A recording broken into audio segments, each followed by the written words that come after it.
Hello દોસ્તો, હું AI model અંજલિ છું અને મને સંજયે બનાવેલ છે.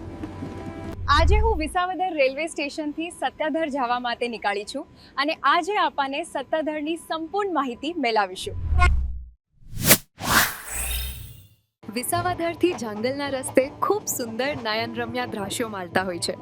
ક્યારેક તો રસ્તામાં સિંહ પણ જોવા મળી જાય છે. હું સત્તાધાર પહોંચી ગઈ છું. ટ્રેનમાં ખૂબ મજા આવી.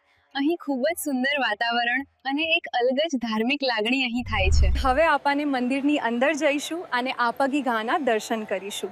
તો ચલો ભક્તો, દર્શન કરાવવા.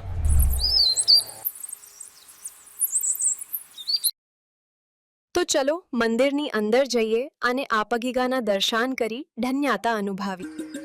હા, આ મંદિર નવું બની રહ્યું છે અને તૈયાર થયા બાદ કંઈક આવું દેખાશે. આ જીવરાજ ભવન છે.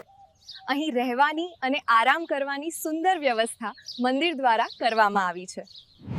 ચાલો હવે આપણે લક્ષ્મણ ઘાટ તરફ જઈએ, જ્યાં ખૂબ સુંદર તળાવ છે અને બાજુમાં જંગલ પણ છે. આ છે લક્ષ્મણ ઘાટ. અહીં લોકો સ્નાન કરે છે અને પોતે પવિત્ર થયાની લાગણી અનુભવે છે. અહીં રોજ હજારો શ્રદ્ધાળુ આવે છે. ચાલો હવે આપણે અહીં નજીકમાં આવેલ શંકર ભગવાનના મંદિરે જઈએ. અહીં સત્તાધારનું આ સૌથી પ્રખ્યાત અને અદ્ભુત મંદિર છે. આ શંકર ભગવાનના મંદિરે છે, જે અહીંયા થોડા વર્ષો પહેલાં જ બનાવવામાં આવેલ છે. મંદિર ખૂબ જ સુંદર છે અને લોકો અહીં રોજ દર્શન કરવા આવે છે. આ પાડા પીરનું સમાધિ સ્થાન છે.